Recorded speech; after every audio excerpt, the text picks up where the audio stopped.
ನಮಸ್ಕಾರ, very good morning. News at 10 ನಿಮ್ಮ ಜೊತೆ ನಾನು ಹರೀಶ್ ನಾಗರಾಜು. ಬಹಳ ಕುತೂಹಲ. ಇವತ್ತೇ ಮಧ್ಯಾಹ್ನ 12 ಗಂಟೆ ಕ್ಯಾಬಿನೆಟ್ ಮೀಟಿಂಗ್. ಯಾಕೆಂದರೆ ಒಂದು ಕಡೆ ಕೊರೋನಾ ಏರಿಕೆ ಆಗ್ತಾ ಇದೆ, ಮತ್ತೊಂದು ಕಡೆ ಫೆಬ್ರವರಿಯಲ್ಲಿ ಅತಿ ಹೆಚ್ಚು ಕೇಸ್ಗಳು ಬರುತ್ತೇನೋ ತಜ್ಞರ ರಿಪೋರ್ಟ್ ಇದೆ. ಕೊರೋನಾ ಕರ್ಫ್ಯೂ ಸಡಿಲಿಕೆ ಮಾಡ್ತಾರಾ ಅಥವಾ ಮುಂದುವರಿಸ್ತಾರಾ? ಮಧ್ಯಾಹ್ನ 12 ಗಂಟೆ ಮೀಟಿಂಗ್ನಲ್ಲಿ ಎಲ್ಲವೂ ಚರ್ಚೆಗೆ ಬರುತ್ತೆ. Breaking news.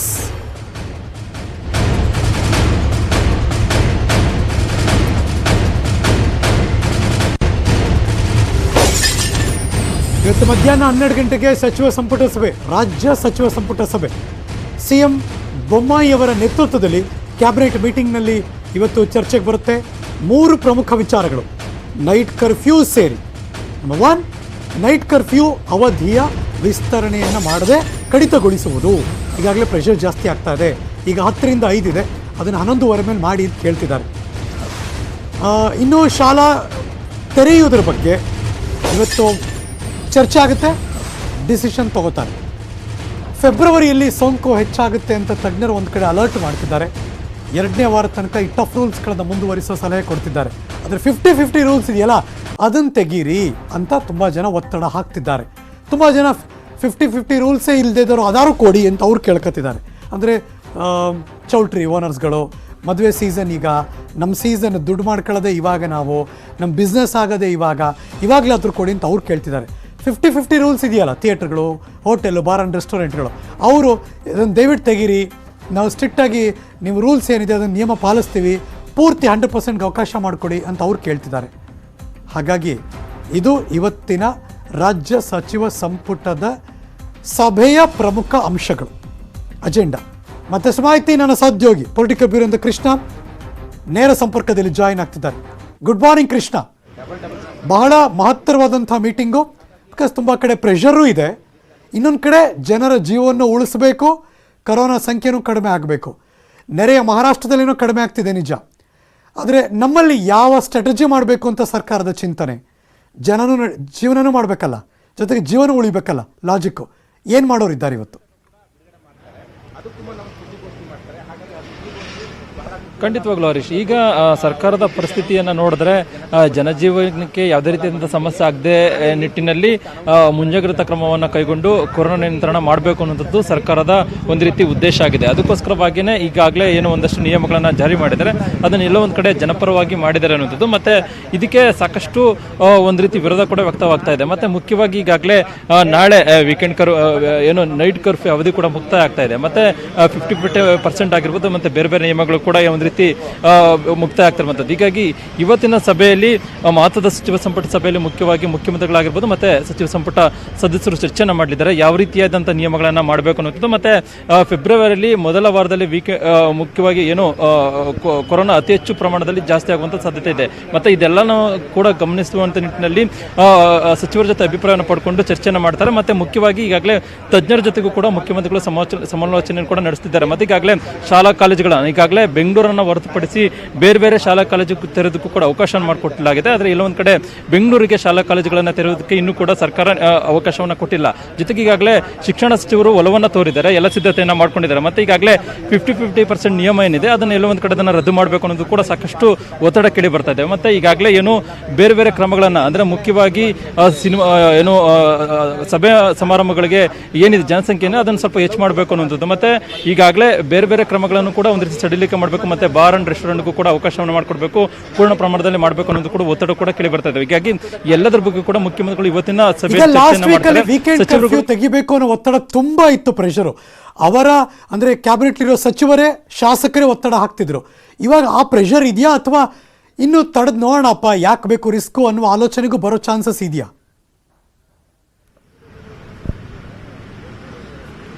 ಖಂಡಿತವಾಗ್ಲೂ ಹರೀಶ್, ಆ ಒತ್ತಡ ಅಂತೂ ಇದ್ದೇ ಇದೆ. ಎಲ್ಲ ಸಚಿವರದ ಅಭಿಪ್ರಾಯ ಒಂದೇ ರೀತಿ ಆಗಿರೋದಿಲ್ಲ. ಕೆಲವು ಸಚಿವರುಗಳು ಈ ರೀತಿಯಾದ ಒತ್ತಡವನ್ನು ಹಾಕ್ತಿದ್ದಾರೆ.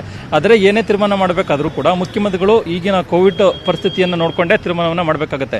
ಮತ್ತು ಮುಖ್ಯಮಂತ್ರಿಗಳು ಕೂಡ ಒಂದು ಮಾತನ್ನು ಹೇಳಿದ್ದಾರೆ, ಅಂದರೆ 1 ವಾರದ ಕೋವಿಡ್ ಸ್ಥಿತಿಗತಿಯನ್ನು ನೋಡಿಕೊಂಡು ಸಡಿಲಿಕೆ ಮಾಡಬೇಕಾ, ಮುಂದುವರಿಕೆ ಮಾಡಬೇಕಾ, ಅಥವಾ ಅದನ್ನು ಬಿಗಿ ಕ್ರಮವನ್ನು ಮತ್ತಷ್ಟು ಜಾರಿ ಮಾಡಬೇಕಾ ಅನ್ನೋದ್ರ ಬಗ್ಗೆ ತೀರ್ಮಾನವನ್ನು ಮಾಡ್ತೀನಿ ಅನ್ನೋ ಮಾತನ್ನು ಮುಖ್ಯಮಂತ್ರಿಗಳು ಹೇಳಿದ್ದಾರೆ. ಹೀಗಾಗಿ ಮುಂದಿನ ಫೆಬ್ರವರಿ ವಾರದ 1ನೇ ವಾರ ಆಗಿರ್ಬೋದು, 2ನೇ ವಾರ ಆಗಿರ್ಬೋದು, 2 ವಾರಗಳನ್ನು ಪರಿಗಣಿಸೇ ಮುಖ್ಯಮಂತ್ರಿಗಳು ಏನೇ ತೀರ್ಮಾನ ಮಾಡಿದ್ರು ಕೂಡ ಅದನ್ನ ಮಾಡೋರಿದ್ದಾರೆ. ಆದರೆ ಇವತ್ತಿನ ಸಚಿವ ಸಂಪುಟ ಸದಸ್ಯರಲ್ಲಿ ಸಚಿವರ ಅಭಿಪ್ರಾಯ ಏನಿದೆ ಅನ್ನೋದ್ರ ಬಗ್ಗೆ ಅವರಿಂದ ಅಭಿಪ್ರಾಯವನ್ನು ಪಡೆದಿದ್ದಾರೆ. ಎಲ್ಲ ಒಂದ್ ಕಡೆ ಒಂದಷ್ಟು ಜನ ಸಚಿವರು ಆರ್ಥಿಕ ಚಟುವಟಿಕೆಗಳನ್ನ ಕಾರಣವನ್ನ ನೆಪವನ್ನು ಇಟ್ಕೊಂಡು ಒಂದಷ್ಟು ವಿನಾಯಿತಿಯನ್ನು ಕೊಡಬೇಕು ಅನ್ನೋದ್ರು ಕೂಡ ಒತ್ತಡವನ್ನ ಮುಖ್ಯಮಂತ್ರಿಗಳಿಗೆ ಆಗ್ತಾ ಇದ್ದಾರೆ. ಹೀಗಾಗಿ ಮತ್ತೆ ಬೇರೆ ಸಚಿವರು ಕೂಡ ಈಗ ಸದ್ಯಕ್ಕಿರತಕ್ಕಂಥ ಕ್ರಮಗಳನ್ನ ಮುಂದುವರಿಸಬೇಕು ಅನ್ನೋದು ಕೂಡ ಅಭಿಪ್ರಾಯ ಕೂಡ ಆಗಿರುವಂತದ್ದು. ಹೀಗಾಗಿ ಎಲ್ಲಾ ಸಚಿವರ ಅಭಿಪ್ರಾಯವನ್ನು ಪಡ್ಕೊಂಡು ಅಂತಿಮವಾಗಿ ತಜ್ಞರು ಏನ್ ಹೇಳ್ತಾರೋ ಅದರ ಆಧಾರದ ಮೇಲೆ ಮುಖ್ಯಮಂತ್ರಿಗಳು ತೀರ್ಮಾನವನ್ನು ಕೈಗೊಂಡು ಒಂದಷ್ಟು ಸಡಿಲಿಕೆ ಮಾಡಬೇಕಾ ಅಥವಾ ಈಗಿರತಕ್ಕಂಥ ನಿಯಮಗಳನ್ನ ಮತ್ತೆ 1 ವಾರಗಳ ಕಾಲ ಮುಂದುವರಿಸಬೇಕು ಅನ್ನೋದ್ರ ಬಗ್ಗೆ ಅಂತಿಮವಾಗಿ ಪ್ರಕಟವನ್ನ ಮಾಡಲಿದ್ದಾರೆ. Harish, thank you Krishna. ಈ ಕ್ಷಣದ ಮಾಹಿತಿಯನ್ನು ಅಪ್ಡೇಟ್ ಮಾಡಿದ್ದಕ್ಕೆ. ಇನ್ನಿವಾಗ ಸಂಕ್ರಾಂತಿ ಮುಗಿದು ಬಂದೆ, ಇವಾಗೆಲ್ಲ ಮದುವೆ ಸೀಸನ್, ಈಗ ತುಂಬ ಚೌಲ್ಟ್ರಿಗಳೆಲ್ಲ ಬುಕ್ ಆಗ್ತಿರುತ್ತೆ. ಆದರೆ ನೀವು ನಮಗೆ 100 ಜನಕ್ಕೆ ಅವಕಾಶ ಕೊಟ್ಟಿದ್ದೀರಾ, ಭಾಳ ಕಷ್ಟ ಆಗುತ್ತೆ ಚೌಲ್ಟ್ರಿ ನಡೆಸೋದು ಅಂತೆಲ್ಲ ಅವರು 50-50 ಕೊಡಿ ಅಂತೆಲ್ಲ ರಿಕ್ವೆಸ್ಟ್ ಮಾಡ್ತಿದ್ರು. ಈಗ ಮದುವೆ ಸೀಸನ್ ಅಂತ. ಇದ್ರ ಬಗ್ಗೆ ಮತ್ತಷ್ಟು ಮಾಹಿತಿ ಕೊಡೋಕ್ಕೆ ನನ್ನ ಸಹೋದ್ಯೋಗಿ ಹಂಸ ಶ್ಯಾಮಲ ಲೈವ್ ಜಾಯಿನ್ ಆಗ್ತಿದ್ದಾರೆ. ಗುಡ್ ಮಾರ್ನಿಂಗ್ ಹಂಸ. ಹೌದು, ಅಫ್ಕೋರ್ಸ್ ನಮ್ಮದು ಒಂದು ಉದ್ಯೋಗ ಇದೆ, ನಾವು ಲಾಸಲ್ಲಿ ಇದ್ದೀವಿ ಅಂತ ಕೇಳೋದ್ರಲ್ಲಿ ತಪ್ಪಿಲ್ಲ. ಬಟ್ ಗೊತ್ತಿಲ್ಲ ಸರ್ಕಾರ ಇದನ್ನು ಹೇಗೆ ಪರಿಗಣಿಸುತ್ತೆ ಅಂತ. ಏನು ಹೇಳ್ತಾರೆ ಚೌಲ್ಟ್ರಿ ಮಾಲೀಕರು?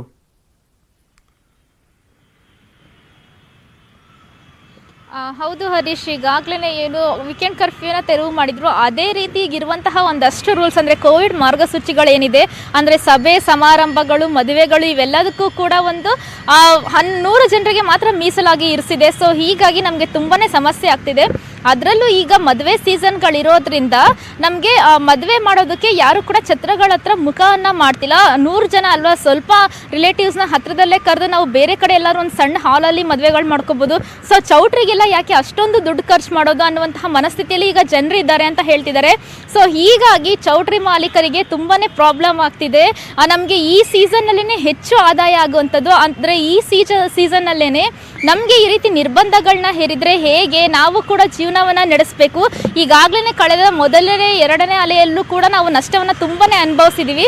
ಸೊ ಹೀಗಾಗಿ ಈ ವರ್ಷದ ಒಂದು ಏನಿದೆ ಮದುವೆ ಸೀಸನ್ನಲ್ಲಿ ನಮಗೆ ನಷ್ಟವನ್ನು ಅನುಭವಿಸೋದಕ್ಕೆ ಸಾಧ್ಯವಾಗೋದಿಲ್ಲ. ಯಾಕಂದರೆ ನಮ್ಮ ಜೊತೆ ಆ ಕೆಲಸ ಮಾಡುವಂಥವ್ರು ಇರ್ತಾರೆ, ಅವ್ರಿಗೆ ನಾವು ಒಂದು ಸಂಬಳವನ್ನು ಕೊಡಬೇಕು.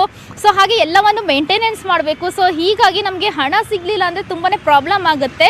ಅದಕ್ಕಾಗಿ ನಮಗೆ ಹೆಚ್ಚು ಜನರಿಗೆ ಒಂದು ಅವಕಾಶ ಕೊಟ್ಟರೆ ಆಗ ಏನೋ ಒಂದು ಸಭೆ ಸಮಾರಂಭಗಳು ಅಥವಾ ಏನಾದರೂ ಒಂದು ಇವೆಂಟ್ಸ್ಗಳನ್ನ ಚೌಟ್ರಿಗಳಲ್ಲಿ ಮಾಡೋದಕ್ಕೆ ಜನರು ಬರ್ತಾರೆ. ಹೀಗಾಗಿ ನಮಗೆ ಒಂದಷ್ಟು ಇನ್ಕಮ್ ಆದರೂ ಈ ಸೀಸನ್ನಲ್ಲಿ ಬರುತ್ತೆ.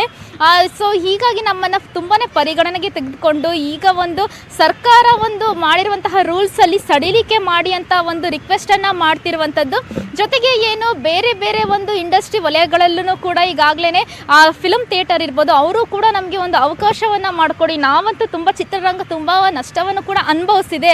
ಸೊ ಹೀಗಾಗಿ ನಮಗೆ ನಮ್ಮ ಸಂಕಟ ಯಾರು ಕೇಳೋದು, ನಮಗೆ ಒಂದು ರೀತಿಯಾದಂತಹ ಒಂದು ರಿಲೀಫನ್ನು ಕೊಡಿ ಅಂತ ಇವರು ಕೂಡ ಹೇಳ್ತಿದ್ದಾರೆ. ಆದರೆ ಒಟ್ಟಾರೆಯಾಗಿ ನಾವು ನೋಡಬೇಕಂದ್ರೆ ಈಗ ನಾಳೆಯವರೆಗೆ ಅಂದರೆ ಶುಕ್ರವಾರದವರೆಗೂ ಇಡೀ ರಾಜ್ಯದಲ್ಲಿ ಪಾಸಿಟಿವಿಟಿ ರೇಟ್ಗೆ ಇರ್ಬೋದು ಅಥವಾ ಕೇಸಸ್ಗಳು ಮತ್ತು ಆಸ್ಪತ್ರೆ ದಾಖಲಾತಿಗಳು ಎಲ್ಲವನ್ನು ನೋಡಿಕೊಂಡು ಸರ್ಕಾರ ಈ ಒಂದು ಟಫ್ ರೂಲ್ಸನ್ನು ಯಾವ ರೀತಿ ಒಂದು ಸಡಿಲಿಕೆ ಮಾಡಬೇಕು ಅಥವಾ ಮುಂದುವರಿಸಬೇಕು ಅನ್ನುವಂಥದ್ದನ್ನು ನಿರ್ಧಾರ ಮಾಡುತ್ತೆ. ಸೊ ಹೀಗಾಗಿ ನಾಳೆಯ ದಿನ ಒಂದು ನಿರ್ಣಾಯಕದ ದಿನವಾಗಿದ್ದು ನಾಳಿನ ಒಂದು ಕೇಸ್ಗಳ ಮೇಲೆ ಎಲ್ಲರ ಒಂದು ಚಿತ್ತ ಇರುವಂಥದ್ದು ಹರೀಶ್.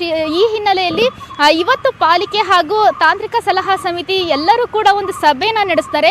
ಮುಂದಿನ ಒಂದು ಟಫ್ ರೂಲ್ಸ್ಗಳ ಬಗ್ಗೆ ಏನು ತೀರ್ಮಾನ ಆಗುತ್ತೆ ಅನ್ನುವಂಥದ್ರ ಬಗ್ಗೆ ಎಲ್ಲ ವಲಯದ ಒಂದು ಮಾಲೀಕರಿರ್ಬೋದು, ಚೌಟ್ರಿ ಫಿಲ್ಮ್ ಇರ್ಬೋದು, ಬೇರೆ ಬೇರೆ ಎಲ್ಲರೂ ಕೂಡ ಒಂದು ನಮಗೆ ರಿಲೀಫ್ ಸಿಗುತ್ತಾ ಅನ್ನುವಂತಹ ಒಂದು ನಿರೀಕ್ಷೆ. ಶ್ಯಾಮಲಾ, ಥ್ಯಾಂಕ್ ಯು ಈ ಕ್ಷಣದ ಮಾಹಿತಿಯನ್ನು ಅಪ್ಡೇಟ್ ಮಾಡಿದ್ದಕ್ಕೆ. ನಮ್ಮ ಜೊತೆ ದೂರವಾಣಿ ಸಂಪರ್ಕದಲ್ಲಿ ಹೋಟೆಲ್ ಮಾಲೀಕರ ಸಂಘದ ಅಧ್ಯಕ್ಷರು ಸನ್ಮಾನ್ಯ ಚಂದ್ರಶೇಖರ್ ಹೆಬ್ಬಾರ್ ದೂರವಾಣಿ ಸಂಪರ್ಕಕ್ಕೆ ಲಭ್ಯರಿದ್ದಾರೆ. Good morning sir. ಹಲೋ, ನಮಸ್ಕಾರ ಸರ್. ನಮಸ್ಕಾರ. ಹೇಗಿದ್ದೀರಿ? ಆರಾಮ್, ತಾವು? ನಾನ್ ಚೆನ್ನಾಗಿದ್ದೀನಿ. ಬಿಸ್ನೆಸ್ ಹೇಗಿದೆ? ಏನ್ ಸರ್? ಬಿಸ್ನೆಸ್ ಹೇಗೆ ನಡೀತಾ ಇದೆ ಹೋಟೆಲ್ದು? ಹೋಟೆಲ್ ಏನು ನಾರ್ಮಲ್ ಸೈಜ್ ಬರ್ಲಿಲ್ಲ, ಇನ್ನು ನಾರ್ಮಲ್ ಟೈಪಿಗೆ. ಅಲ್ಲ ಪರವಾಗಿಲ್ವಾ? ಓಕೆನಾ? ಮ್ಯಾನೇಜ್ ಮಾಡಕ್ ಕಷ್ಟ ಆಗ್ತಿದ್ಯಾ? ಇಲ್ಲ, ಬಹಳ ಈಗ ಇನ್ನು ಜನ ಹೊರಗೆ ಬರ್ತಾ ಇಲ್ಲ. ವೀಕೆಂಡ್ ಕರ್ಫ್ಯೂ ತೆಗೆದದ್ದು ಒಳ್ಳೇದಾಯ್ತಾ? ವೀಕೆಂಡ್ ಕರ್ಫ್ಯೂ ರಿಮೂವ್ ಮಾಡಿದ್ದಾರೆ, ಅದು okay. But night curfew remove ಮಾಡ್ಲೇಬೇಕಾಗತ್ತೆ, ಇಲ್ಲದ್ರೆ ಜನ ಹೊರಗೆ ಬರಲ್ಲ.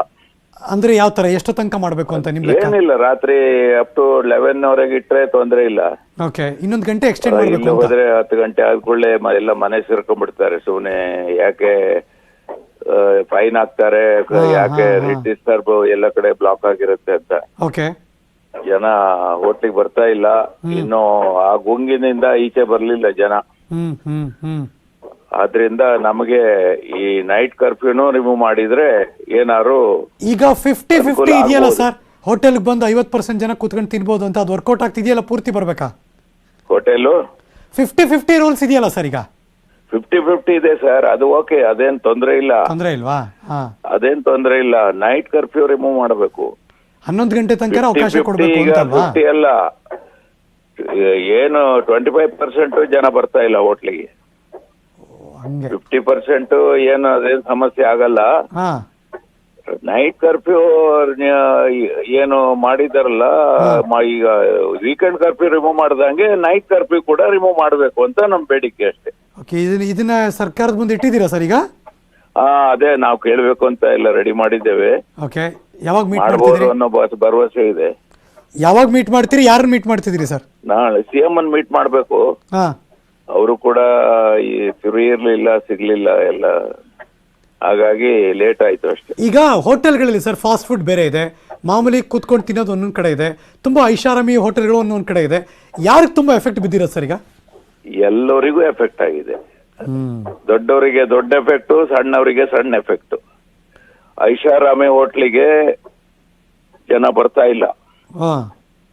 ಸಣ್ಣ ದರ್ಶಿನಿಯಲ್ಲಿ ಏನಪ್ಪ ಈ ಕೊರೋನಾ ಟೈಮ್ ನಲ್ಲಿ ಯಾಕೆ ಹೋಟ್ಲಿಗೆ ಹೋಗ್ಬೇಕು ಅನ್ನೋ ದೃಷ್ಟಿಯಲ್ಲಿ ಹೋಟ್ಲಿಗೆ ಬರ್ತಾ ಇಲ್ಲ ಜನ. ಹೊರಗೆ ಬರ್ತಾ ಇಲ್ಲ, ಮೂವ್ಮೆಂಟ್ ಕಡಿಮೆ ಇದೆ, ಟ್ರಾಫಿಕ್ ಕಡಿಮೆ ಇದೆ. ಈ ಪಾರ್ಸಲ್ಗಳು ಜಾಸ್ತಿ ಆಯ್ತಾ ಸರ್? ಹೋಗ್ಲಿ, ಪಾರ್ಸಲ್ಗಳಿಗೂ ಬರಲ್ಲ ಸರ್ ಈಗ.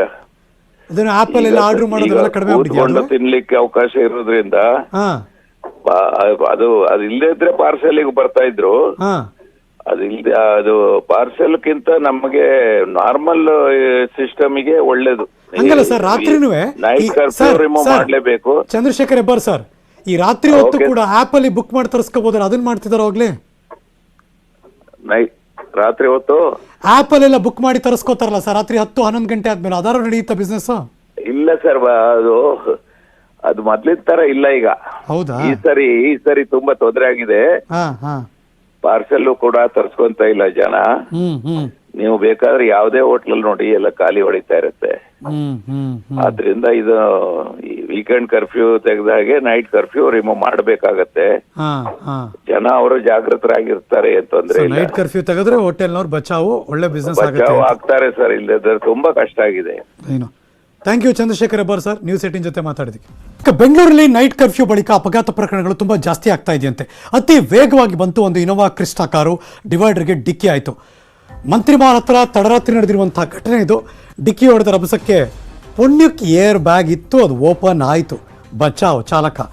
ಸಣ್ಣ ಪುಟ್ಟ ಗಾಯ ಆಗಿದೆ ಅಷ್ಟೇ, ಆಸ್ಪತ್ರೆಗೆ ದಾಖಲು ಮಾಡಿದ್ದಾರೆ. ಕಾರ್ನಲ್ಲಿ ಮದ್ಯದ ಬಾಟ್ಲಿಗಳು ಪತ್ತೆ ಆಯಿತು. ಮದ್ಯ ಸೇವಿಸಿ ಕಾರ್ ಡ್ರೈವ್ ಮಾಡಿದ್ದೇ ಅಪಘಾತಕ್ಕೆ ಕಾರಣ ಅಂತ ಹೇಳ್ತಿದ್ದಾರೆ. ಏರ್ ಬ್ಯಾಗ್ ಇಲ್ಲ ಅಂದಿದ್ರೆ ಹೆಣ ಬೀಳ್ತಿತ್ತು. ಸೊ ಹಾಗಾಗಿ ಹುಷಾರು, ಕುಡಿದು ವಾಹನ ಚಲಾಯಿಸಬೇಡಿ. ಮಧ್ಯರಾತ್ರಿ ಆದಾಗ ಇನ್ನೂ ಹುಷಾರಾಗಿರ್ಬೇಕು. ನೈಟ್ ಕರ್ಫ್ಯೂ ವಿಚಾರವಾಗಿ ಅನ್ಸುತ್ತೆ, ಗೊತ್ತಿಲ್ಲ, ಮುಖ್ಯಮಂತ್ರಿಗಳೇನೋ ಮಾತಾಡ್ತಿದ್ದಾರೆ. Let's go live. ಜೋಳ ಖರೀದಿ ಬಗ್ಗೆ ಎಲ್ಲ ರೈತರಿಗೂ ಅವಕಾಶ ಮಾಡಿಕೊಡ್ಬೇಕು ಅಂದರು. ಅದಕ್ಕೆ ನಾವು ಅವಕಾಶವನ್ನು ಮಾಡಿಕೊಟ್ಟಿದ್ವಿ, ಆಜ್ಞೆ ಮಾಡಿದ್ವಿ. ಈಗ ರಾಗಿ ಖರೀದಿಯನ್ನು ಮುಂದುವರಿಸಬೇಕು ಅಂತ ಹೇಳ್ತಾರೆ. ಅದನ್ನು ಕೂಡ ಅದಕ್ಕೊಂದು ಕ್ಯಾಬಿನೆಟ್ ಸಬ್ ಕಮಿಟಿ ಇದೆ, ಅದರಲ್ಲಿ ಅನುಮೋದನೆ ಪಡೆದು ಅದನ್ನು ಕೂಡ ನಾವು ರೈತರಿಗೆ ಅನುಕೂಲ ಆಗೋ ರೀತಿಯಲ್ಲಿ ನಾವು ಮಾಡ್ತೀವಿ. ಹೀಗೆ ಯಾವ್ಯಾವ ಸಮಸ್ಯೆಗಳು ಬಂದಾಗ ಕೂಡಲೇ ಸ್ಪಂದನೆಯನ್ನು ಮಾಡಿರುವಂಥ ಒಂದು ಸರ್ಕಾರ.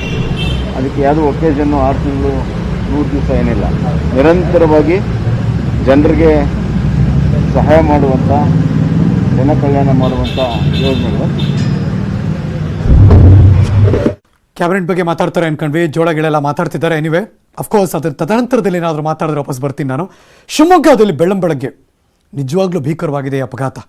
ಇಬ್ಬರು ಸಾವನ್ನಪ್ಪಿದ್ದಾರೆ. ಬಲಭಾಗದಲ್ಲಿ ಆ ಕಾರಿರೋ ಸ್ಥಿತಿ ನೋಡಿದ್ರೆ ಬದುಕಿರೋ ಚಾನ್ಸೇ ಇಲ್ಲ ಅನ್ಬೇಕು, ಆ ಥರ. ಆದರೆ ಒಬ್ಬರಿನ್ನೂ ಬದುಕಿದ್ದಾರೆ, ಇನ್ನೊಬ್ಬರು ಸತ್ತೋಗಿದ್ದಾರೆ. ಮಾಚೇನಹಳ್ಳಿ ಡೈರಿ ಹತ್ರ ನಿಯಂತ್ರಣ ತಪ್ಪಿ ಕಾರಿಗೆ ಲಾರಿ ಗುದ್ದಿದ ಪರಿಣಾಮ ಕಾರಿನಲ್ಲಿದ್ದ ಇಬ್ಬರು ಸಾವನ್ನಪ್ಪಿದ್ದಾರಾ? ಓಕೆ, ಒಬ್ರು ಯಾರೋ ಬದುಕಿದ್ದಾರೆ ಅಂತಿದ್ರು, ಬಟ್ ಇಬ್ಬರು ಸಾವನ್ನಪ್ಪಿರೋ ಸುದ್ದಿ ಬಂತು ಈಗ. ಷಣ್ಮುಖ ಮತ್ತು ರಾಮಚಂದ್ರ ಮೃತ ದುರ್ದೈವಿಗಳು. ಭದ್ರಾವತಿ ನಿವಾಸಿಗಳಿಬ್ಬರು ಕೂಡ, ಷಣ್ಮುಖ ಮತ್ತು ರಾಮಚಂದ್ರ, ಕಾರಿನಲ್ಲಿ ಶಿವಮೊಗ್ಗಕ್ಕೆ ಹೋಗ್ತಿದ್ರು. ಅಪಘಾತ ಸಂಭವಿಸಿದೆ. ಭದ್ರಾವತಿ ಸಂಚಾರಿ ಪೊಲೀಸ್ ಠಾಣೆಯಲ್ಲಿ ಪ್ರಕರಣ ದಾಖಲಾಗಿದೆ. ಟಿಪ್ಪರ್ ಲಾರಿ ಬರೀ ಬಂಪರ್ ಗೇಟ್ ಆಗಿದೆ ಅಷ್ಟೇ, ಆದರೆ ಅದರ ಫೋರ್ಸ್ ಹೆಂಗಿದೆ ಅಂದರೆ ಕಾರು ನಜ್ಜುಗುಜ್ಜು. ಅಲ್ಲಿ ಯಾರೋ ಬುರುಡೆ ಕಾಣಿಸ್ತಾ ಇದೆಯಪ್ಪ, ಆ ಮಟ್ಟಕ್ಕೆ ಅದರ ಹೊಡೆತ. ಕ್ಯಾನ್ ಇಮ್ಯಾಜಿನ್ ಹೆಂಗಿರುತ್ತೆ ಅದರ ತೀವ್ರತೆ ಅಂತ. ಇಬ್ಬರು ಕೂಡ ಸಾವನ್ನಪ್ಪಿದ್ದಾರೆ. ಒಂದು ದುರಂತ ನಡೆದೋಯ್ತು. ಮಾಚೇನಹಳ್ಳಿ ಶಿವಮೊಗ್ಗದಲ್ಲಿ ನಡೆದಿರುವಂಥ ಬೆಳ್ಳಂಬೆಳಗ್ಗೆ ಭೀಕರ ರಸ್ತೆ ಅಪಘಾತ. ಉಡುಪಿಯ ಹೆಜ್ಮಾಡಿ ಟೋಲ್ ಹತ್ರ ನಿನ್ನೆ ರಾತ್ರಿ ಹೊತ್ತಿ ಉರಿತು ಒಂದು ಲಾರಿ. ಯಾಕೆ ಅಂದರೆ ಅಡುಗೆ ತಯಾರಿ ಮಾಡೋಕ್ಕೆ ಅಂತ ನಿಲ್ಲಿಸಿದ್ರು, ಅಲ್ಲಿ ಅಗ್ನಿ ಅವಘಡ ಸಂಭವಿಸಿತು. ದಕ್ಷಿಣ ಕನ್ನಡ ಜಿಲ್ಲೆ MCF ಘಟಕದಿಂದ ಭದ್ರಾವತಿಗೆ ಹೋಗ್ತಿದ್ದ ಲಾರಿ ಇದು. ಪುಣ್ಯಕ್ಕೆ ಚಾಲಕಂಗೆ ಗೊತ್ತಾಯಿತು, ಇಮಿಡಿಯೇಟಾಗಿ ಜಂಪ್ ಮಾಡ್ದ ನವೀದ್ ಪಾಷಾ ಅಂತ, ಬಚಾವಾದ. ಆದರೆ ಲಾರಿ ಮಾತ್ರ ಸುಟ್ಟು ಕರ್ಕಲಾಯಿತು.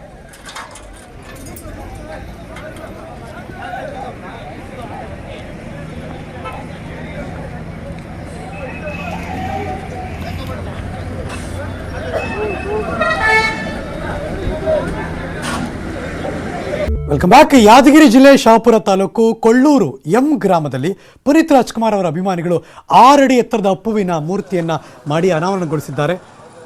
ಹಣಮಂತ ಕೋರಿ, ಆಂಜನೇಯ ಮಲ್ಲು, ಶಿವಶಂಕರ್, ಮಹೇಶ ಹಾಗೂ ಮಹದೇಶ ಅನ್ನೋ ಸ್ನೇಹಿತರ ತಂಡ ಇದು. ಪುನೀತ್ ರಾಜ್ಕುಮಾರ್ ಅವರ ಮೂರ್ತಿಯನ್ನು ಪ್ರತಿಷ್ಠಾಪನೆ ಮಾಡಿದ್ರು.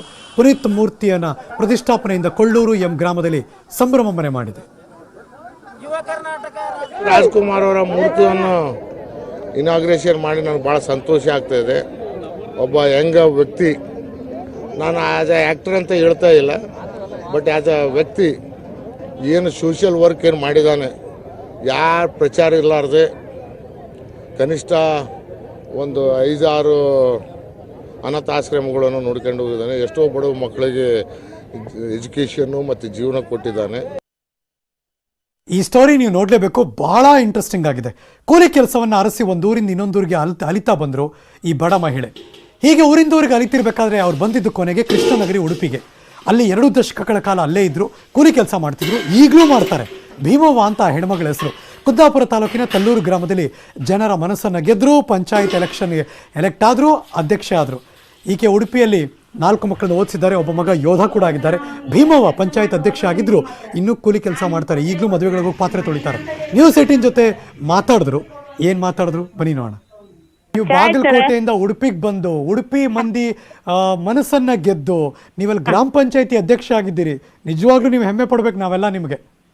ತುಂಬಾ ಥ್ಯಾಂಕ್ ಯು ಸರ್ ನಿಮ್ಗೆ. ಹೇಗಾಯ್ತು ಇದೇನಿದು 20 ವರ್ಷದಲ್ಲಿ ಏನ್ ಮಾಡಿದ್ರಿ ಹಾಗಾದ್ರಲ್ಲಿ? ನಾನು ಇದೇ ಕೂಲಿ ಕೆಲಸ ಮಾಡುದು ಸರ್, ಮತ್ತಂತ ಇಲ್ಲ. ನಾವು ಕಾಂಗ್ರೆಡ್ ಕೆಲಸ, ಸ್ಲ್ಯಾಬ್ ಕಾಂಗ್ರೆಡ್ ಕೆಲಸ, ತೋಡ್ ಕೆಲಸ, ರೋಡ್ ಕೆಲ್ಸಕ್ಕೆ ಜನ ಒಟ್ಟಾರೆ ಕರ್ಕೊಂಡ್ ಹೋಗೋದು. ಇಲ್ಲಾಂದ್ರೆ ನಾವು 3 ಜನ 4 ಜನ, ಒಂದ್ಸಲ 16 ಜನ 10 ಜನ ಹೋಗೋದು. ಭೀಮವ್ವನವ್ರೆ, ಆತರ ತುಂಬಾ ಜನ ಕೂಲಿ ಕೆಲಸ ಮಾಡ್ತಿರೋ ಹಾಗೆ ಇದ್ದು ಬಿಡ್ತಾರೆ. ನೀವು ಈ ತರ ಮೇಲ್ ಬರೋಕ್ ಹೇಗ್ ಸಾಧ್ಯ ಆಯ್ತು? ಗ್ರಾಮ ಪಂಚಾಯತಿ ಅಧ್ಯಕ್ಷ ಆಗೋಕ್ ಹೇಗ್ ಸಾಧ್ಯ ಆಯ್ತು? ಅಂದ್ರೆ ಜನದ್ದು ನಾನು ಇಲ್ಲಿ 27 ವರ್ಷದಿಂದ ನಮ್ದು ಕೆಲಸದಲ್ಲ ಜನಕ್ಕೆಲ್ಲ ನಾನೊಂದು ಬೆಂಬಲಿಂದ ಅವ್ರಿಗೆ ಒಳ್ಳೆ ರೀತಿಲಿ ಇದ್ದೆ ಸರ್. ನಾನು ಹಂಗೆ ನಾನು ಕೆಲ್ಸಕ್ಕೆ ಹೋದ್ರು ಅವ್ರು ನೀತಿಂದ ಸಂಬಳ ಎಲ್ಲ ಕೊಡ್ತಿತ್ತ. ನಾವು ಅವ್ರಿಗೆ ನನ್ನ ಹತ್ರ ಇರ್ಲಿಕ್ಕೂ ಅವ್ರ ಸಂಬಳವನ್ನು ಕೊಟ್ಟು ನಾ ಕಳಿಸ್ದೆ. ಅದ್ರ ಬಗ್ಗೆ ನಮ್ದು ಊರಿನ ತಲ್ಲೂರು ಪಂಚಾಯತಿ ಗ್ರಾಮದವ್ರು ಅದು ಅಲ್ಲಿಗೆ ಇಲ್ಲಿ ಬಂದ್ರು ನಮ್ ನಿಯತ್ತು ಹೆಂಗಿತ್ತು ಅಂತೇಳಿ ಅವ್ರ ಕರುಣ್ ಪೂಜಾರಿ ಅಂತೇಳಿ ಅವ್ರು ಹಳೆಯ ಕಾಂಟ್ರಾಕ್ಟರ್ ಕೆಲಸ ಮಾಡ್ಸೋದು.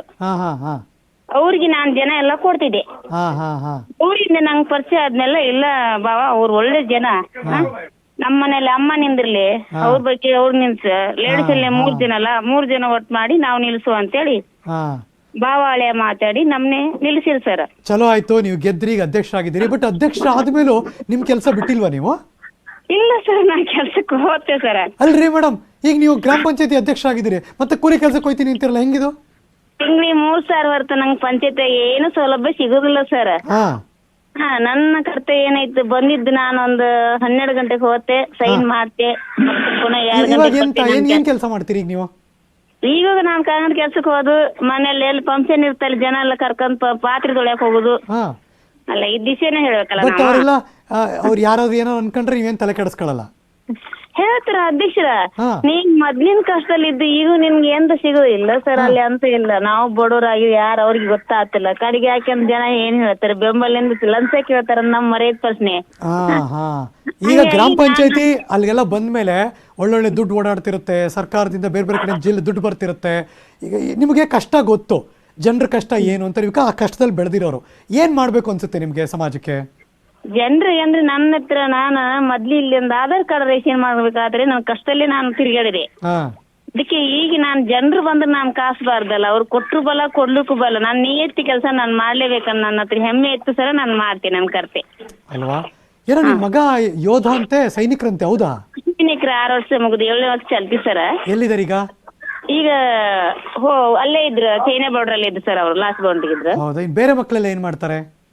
ಮತ್ತೊಬ್ಬ ಮಗ ರೂಲಿಯಲ್ಲಿ ನೋಡಿದ್ರಲ್ಲಿ ಪಾಸ್ ಆಗಿ ಇದು 9ನೇ ತಿಂಗಳು ಚಲ್ತಿ ಸರ್. ಪೇಪರ್ ಬರ್ತಾರ ಬಿಡ್ತಾರ ಬಿಡ್ಲೇ ಇಲ್ಲ. ಹಾ ಹಾ ಹಾ ಮೆಡಿಕಲ್ ಫಿಟ್ ಆಯ್ತು, ಅವ್ನ ರೂಲಿ ಪಾಸ್ ಆಯ್ತು. ಅರೆ ಸರ್ ಕೆಲ್ಸಕ್ಕೆ ಹೋಗ್ತಾರೆ? ಅವನು ಈಗ ಸಾಲಿ ಡಿಗ್ರಿ ಕಾಗೇರಿ ಸಾಲಿಗೆ ಡಿಗ್ರಿ ಮುಗಿತ್ರಿ, ಅಲ್ಲಿ ಡಿಗ್ರಿ ಹಚ್ಚಿದೆ ಈಗ ಪುನಃ. ಓದ್ತಾ ಇದಾರೆ ಹಂಗಾರೆ? ಓದ್ತಿದ್ರಿ ಕಾಗೇರಿ ಬಸರು 3 ಕೈ ಅಂತಾರ ಕುಂದಾಪುರಲ್ಲಿ, ಅಲ್ಲಿ ಹೋಗ್ತಾರ. ಓಕೆ. ಸೊ ಹಾಗಾಗಿ ಮುಂದಕ್ಕೆ ಏನಾಗ್ಬೇಕು? ನಿಮ್ಗೆ ಅನ್ಕಳ್ದೆ ನೀವು ಅಧ್ಯಕ್ಷ ಆಗ್ಬಿಟ್ಟಿದ್ದೀರಿ, ಈಗ ಮುಂದಕ್ಕೆ ಏನಾಗ್ಬೇಕು? ನೀವು ಏನ್ ಮಾಡ್ಬೇಕು? ಹಂಗೆ ಮುಂದಕ್ಕೆ ಎಂತ ನನ್ ಮಕ್ಕಳು ಒಂದು ಇದ್ದಿದ್ದಲ್ಲೇ ದೇವ್ರ ಒಂದು ಎಲ್ಲೇ ಹಾಕಲ್ಲ, ಯಾವುದೇ ಹಾಕಲ್ಲ, ಸಣ್ಣ ಒಂದು ಅವ್ರಿಗೆ ಎಲ್ಲೇ ಹೋದಲ್ಲಿ ಗೌರ್ಮೆಂಟ್ ನೌಕರಿ ಸಿಕ್ಕರು ಸಾಕಂದ್ ನಮ್ದು ಆಸೆ ಅಷ್ಟೇ. ಜನರಿಗೆ ನಾನು ಇರುವವರೆಗೆ 2 ವರ್ಷ 6 ತಿಂಗಳ ನಮ್ಗೆ ಬಂದಿತ್ತು, ನಮ್ದು AC ಮೀಸಲಾತಿ ಬಂದೈತೆ, ಅಧ್ಯಕ್ಷರ ಸೀಟ್ ಅದ, ಜನರಿಗೆ ಒಂದು ಕಾಸು ಬರದಲ್ಲ. ನೀವು ಆಫೀಸ್ ಒಳಗೆ ಕೂತ್ಕೊಂಡು ಅಲ್ಲಿ ಕೆಲಸನೂ ಮಾಡ್ತೀರಿ, ಈ ಕಡೆ ಮದುವೆಗಳಿಗೆ ಬಂದು ಪಾತ್ರನೂ ತೊಳಿತೀರಿ, ನೋಡಿ ಅಲ್ಲಿ ಹಿಂಗ್ ಕೆಲಸ ಮಾಡ್ತೀರಿ.